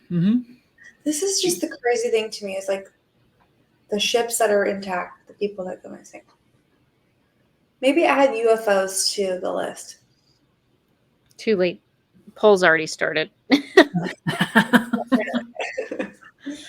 So also in 2015, the SS El Faro with a crew of 33 aboard sank off the coast of the Bahamas within the triangle after sailing into Hurricane Joaquin. Search crews identified the vessel 15,000 feet below the surface. Ooh. Wait. 15,000 feet. Got it. I was like, I thought they can't go past, like, they can't even go 9,000 into the That was trench. kilometers, That's though. meters. Yeah, I'm an idiot. Good. So basically, they just ran into a tsunami or hurricane. Yeah, it's not a great idea to sail straight into a hurricane, huh? For failure. So what's interesting, somebody said this earlier. We kind of forgot to mention this, that it's also called the Devil's Island or the Devil's Triangle, which I think is interesting. But it wasn't until 1964 that somebody coined this area the Bermuda Triangle. But Columbus wrote in his logbook, traveling through this area, a haywire compass, strange lights, and a burst of flame falling into the sea. Remember how we had heard that on Flight 19? Yeah. He also noted and encountered a harrowing stretch of ocean now known as the Sargasso Sea. So they probably encountered some of that wild seaweed. Oh, probably. Mm-hmm. Is it? I mean, it's possible that he just happened upon a meteorite falling to Earth too, right? I mean, we haven't talked about meteorites. This is interesting. This would be an interesting theory. that could have just been a meteorite. Yeah, true. Well, the fireball, right? I mean, that's kind of what it looks like when stars fall. If you see a larger, that is true. Yeah. That's a good point. What about you said that's the Devil's Triangle, but isn't the Devil's Triangle the one that's by Australia? I have not heard of that one. The triangle that's by Australia that has kind of the same phenomenons that happen. And then there's another one that's in Lake Michigan. That's a triangle that a lot of strange disappearances happen. Like one guy went missing. He was on a hike by the coast edge of this triangle, and he went missing for like a month, and then they found him like thousands of miles away. Oh, wow. Like a month later. I have not heard of that. That's in Minnesota? Like Michigan. Ooh. So it's like these triangle phenomena that are happening. Yeah, that's true. Or is it a wormhole? Going back to the wormhole. It's like wormholes, because it's like this person went missing and then they showed up a month later and like thousands of miles away from where he was missing. And he said that he couldn't remember what happened. So this has also been reported on Mount Shasta in California. Ooh. They believe that there is an alien base within the mountain. I've been to Mount Shasta. It is an interesting place, but there have been weird time warps like what you're explaining with that guy, where they lose kind of track of what's happening. They'll be hiking along and then they have no recollection of a certain period of time. There was somebody that actually was hiking with a group at Mount Shasta, and they were like behind the group a little bit and just completely disappeared. No trace. And they never found him. Bigfoot. Never found him. Bigfoot. Yeah. I mean, that's there's a lot of theories, right? Oh, the wreck of Edmund Fitzgerald in the Great Lakes. That's what you're talking about, Kim. The wreck of Oh. Edmund Fitzgerald. That's a That's shipwreck. crazy. The story I was talking about was a guy that was hiking along. Oh. Oh, this is Or maybe different it was then. Other. Hadn't heard of that. So Raining Madness says, are people still using magnetic fields for navigation when we have satellite? I'd also imagine people who hike won't really notice the shift since their travel distance is so minuscule. Yeah, that's very true. Yeah, I'm kind of curious about that too, about the magnetic. It seems like it would be a big deal, but what does it really impact? Are you I'd like talking to. I about gotta. satellite the shift- versus. No, just the shifting in poles and stuff like that. The magnetic movement of magnetic north. I need to do some more research on that, I guess. But I I feel like a like dum-dum. yeah. Let's use satellite. Let's get up to speed with our technology here, right? Especially if we have shifting magnetic poles. Yeah. Kevin Brown says that's why the Illuminati have the triangle symbol, not a pyramid. The Bermuda Triangle is the way into the Illuminati's secret Epstein base. Ooh, I hadn't heard that. That's fascinating. They say the triangle is the most powerful shape. But again, the Bermuda Triangle is not a place on the map. It's only been written about since 1964, right? Mm-hmm. And now we have all this speculation around what's happening on there. They started putting the pieces together. It was correct. And no higher incidences of shipwrecks than any other place on the earth. Right. It's pretty fun. It's kind of fun how something of no real significance can turn into something that seems like it's such a significant. Well, I think people love to speculate. Yeah, absolutely. That's why we're doing this podcast. Yes. We just like to speculate on all these things, right? People love to be curious. Yes. Yeah. Like I'm learning about so many things I would never really learn about, honestly, on my own terms. Well, and I think it's important to ask questions, right? It's important to ask questions and not just take things as they are, right? Form your own opinions. I honestly just love that other people like to think about weird shit like I do. Like, because I feel like sometimes I'm just out here in my own little world, like thinking about the weirdest things, and now I've got a group of people that are just like, I've been thinking about that too. Sounds like we've got people that are kind of scared though tonight. Sorry if we've scared you. That was not the intent. How did that poll turn out, sir? Bigfoot, 42%.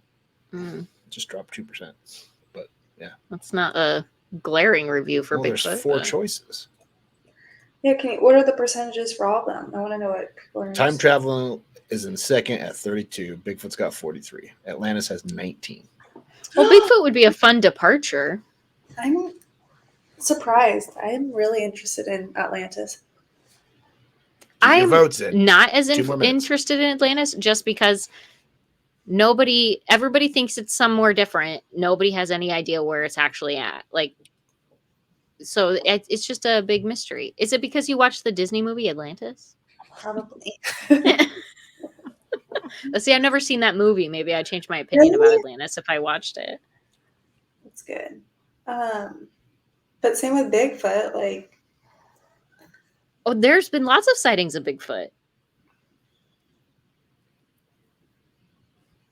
If he's so big, how have we not seen him? Like, he's an elusive creature. There's lots of large elusive creatures, like the Kraken, like the Loch Ness Monster, like those giant sharks. Big and elusive. I think he's part of this just government recently conspiracy. in the last 10 years have gotten footage of giant squid.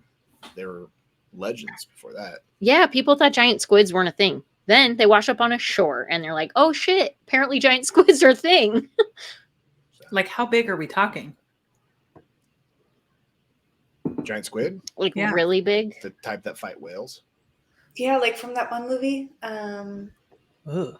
Giant Wow. squid. Is it called Giant Squid? There's a from the author of Jaws. There's another. It's called The Beast. Yeah, we watched that when I was little, huh? Yeah, it was a miniseries. They made a miniseries out of it. That sounds horrifying. It was horrifying. Ooh, Raining Madness. This might be one for, I mean, obviously in the future, but stories about people who get heart transplants and then start exhibiting traits of their donors. Mm. Ooh. I think that's all very interesting too. Yeah. Atlantis is off the coast of Atlanta. Could be. Everyone else thinks it's somewhere else, so who knows? Yeah, I have some interesting theories about Bigfoot, so that'll be a fun episode. All right, poll has ended. 39%, 41 votes. Oh, Chili Freeman says he thinks that the giant squids are like a quarter mile long. What? Yeah, you're only seeing the ones that get killed, not the ones that actually win the fights. Holy cow. What do you think whales get washed up on? What kills the whales that wash up on shores? Danny Burks, is Bigfoot really that interesting? Yeah, I'm kind of with you. But we can talk about it. I can remain curious about The missing link. it.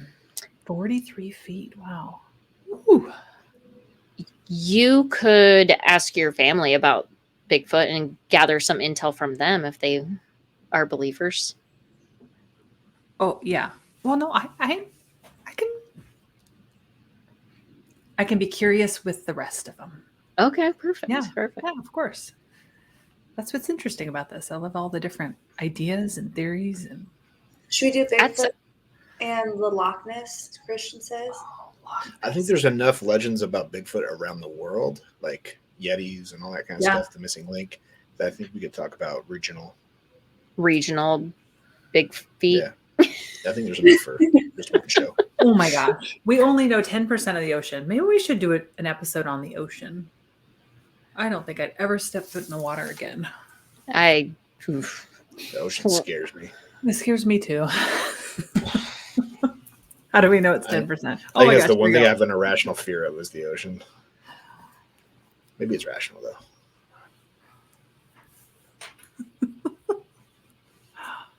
So we landed on Bigfoot? You're gonna have to watch Harry and the Hendersons, I guess. Have you seen that, Kim? Have I? Have you got Burley? Have you seen Harry and the Hendersons? I You saw it need in the to watch movie What? theater when I was a kid.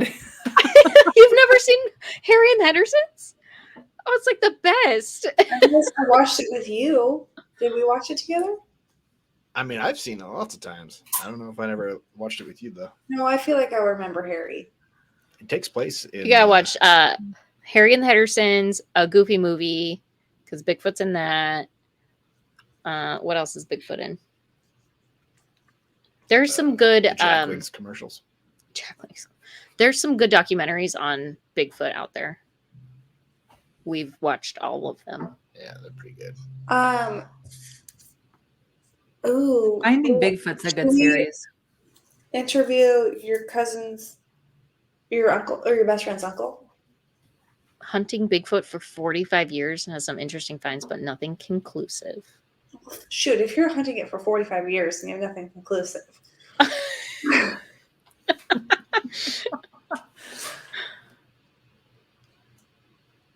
It's so fun to watch some of those shows and listen to people go out with their Bigfoot calls and like call for him and or her. Would you ever go? Would you ever go on those? They're really interesting.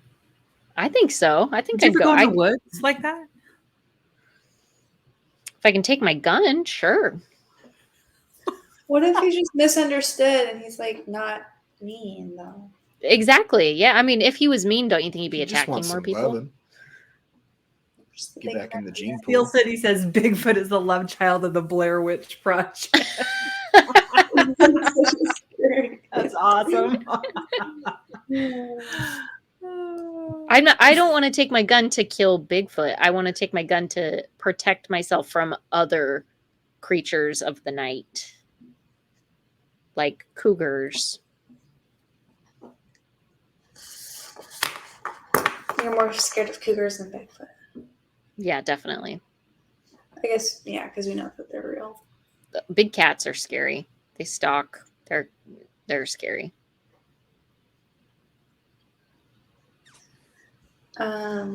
Bogey Creek is a fun movie. Is that about Bigfoot? The Legend of Boggy Creek. Yeah. Boggy Creek? Yeah. I have a lot of content to catch up on. You don't have to watch that one though. It's a Mystery Science Theater movie. I've got it if you want to watch it though. Oh, Jackal, I think we'll probably have a whole episode on the flat Earth theories and things like that at some point. The Flat Earthers. Maybe when I'm out of town for that one. Jackal says, why don't we have a discussion on why people mistakenly think the Earth is round instead of the reality of flat Earth? Hope you're here for that, Jackal.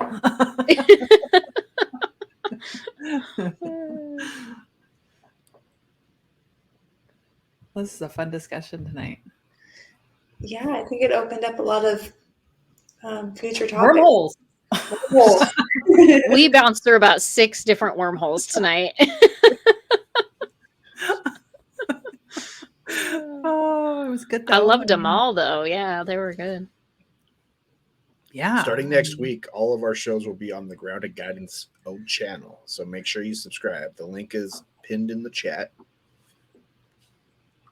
Yeah, join us over there for sure. Don't forget about us There's just another because link we're for not you going to in be the live chat. on You, Me, and the Movies. I'll just start dragging people to the Grounded Guidance channel. Then that's where you get all of this content, all this weird talk about random things. Burley's been releasing small little snippets of the content. If you miss it, if you like, Yeah, can people comment on the snippets? Yeah. Mhm. Okay. Yeah. So if things come up that you think of or a show idea comes up when you're watching one of those, certainly pop it in the comments because we're monitoring those. So. Yeah, Definitely. for 2 hours of an episode, you can watch 15. Yeah, I love A it. It's 10-minute great. clip. Yeah. Yeah, it's one great. of the various wormholes you guys jump into. Part of Eric's family did ask the other day. They go, "How come Burly just keeps wearing the same shirt over and over again?" I'm like, like you're watching 1 2-hour episode in 15-minute clips. He goes, "Oh, that makes more sense." Okay. Oh my god, that is hilarious. That's so funny. Oh boy. That's You should just wear the same shirt every week just to mess with them. Well, Never change your I'd shirt. like to point out who is wearing the same shirt tonight. Yeah, Do you guys remember on our unintentional. Soulmates episode last week how you guys, I think it was you, Mrs. Movies, that talked about how you get up. Yeah, he mentioned it. Yeah. Yeah, you know he's your soulmate because you will get up and get dressed, and then he will get up and get dressed, and you'll be wearing the same thing. Before we even see each other. Yeah. Yeah, I go love watch that episode. That's a fun Yeah. one. Yes. I love that one. Our oldest wanted to listen to that one a couple times. Like one of the Oh. clips from yesterday, she rewatched it 3 times just because she's really interested in souls, apparently. I love I it. don't know. I love it. I love it. Which part did she want to watch? The it was like Soulmates, God, and it was the one that you released yesterday, Burly, Soulmates God in past lives, I think. and maybe. Past Lives. Yeah. Did you just smell the inside of your hat? Yeah. That hat must smell like an infected tongue. Smells like his head oil. That's all it smells like. It smells like a leather hat. It smells like Leather bounty. It's not a leather hat. It's wool, but Leather shouldn't smell. yeah. I'm not sure it smells just like a leather hat, but Do you want to smell my hat? no thanks. It doesn't smell bad. I just smelled it. Does your head look like a toe? Yeah. I mean, But you the big danced one. for us earlier. That was His head looks like a toe. always is so interesting. Wow.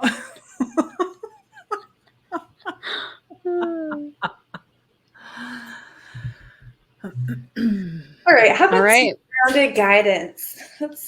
To finish off our episode here. Yeah. How about this Okay, the grounded guidance for today. There is a sweet juxtaposition in being grounded where you are and being fluid and flexible. Grounded, yet fluid and flexible. How do you hold yourself in balance with these two opposing thoughts? Are they opposing? Firm and fixed, yet fluid and flexible. We do this with an awareness of what is happening within us and around us and through us. We can't sleep our way through life unaware, attention span of a gnat, not sure of the next moment. We have to be firmly rooted in the here and now, yet flexible to keep moving forward. How are you making decisions right now? With full awareness or with robotic, automatic awareness? Pay attention to one thing right now. How are you arriving at the decision to make that decision? Have an awareness of one decision this week and see what shifts for you. Ask yourself, why did I make that decision? Why am I calling this person? Why am I buying this toothpaste? Why am I eating this food? Why am I going to bed early or late? Instead of just drifting through and allowing things to happen, ask yourself why. Having a conscious awareness of your decisions allows for a greater connection with your inner source. Be well. Thank you. intentional living? Holy macaroni. Oh, Dead Twisty, thank you for the 200 Canadian dollars for all the entertainment and family values I've enjoyed on your channel. Please don't make me John Wick you guys, even though I'm 99.9. I don't need to. Hashtag Thank peace. you very much. no, Thank you so much. Join us for Bigfoot next week. Yeah, absolutely. Yeah, it's going to That be a was fun fun. one. Thanks for joining us, you guys. I enjoyed all the interaction. Come back to our Grounded Guidance channel next week, this time, wherever you're at in the world. I'm excited. And like, comment, and subscribe. Grounded Guidance on YouTube. Jackal says, see you next Hump Day Night podcast. Can't guarantee we're going to rename it, but thanks for the vote. Thank you all. Have a great night. Thanks, you guys. Bye. Bye.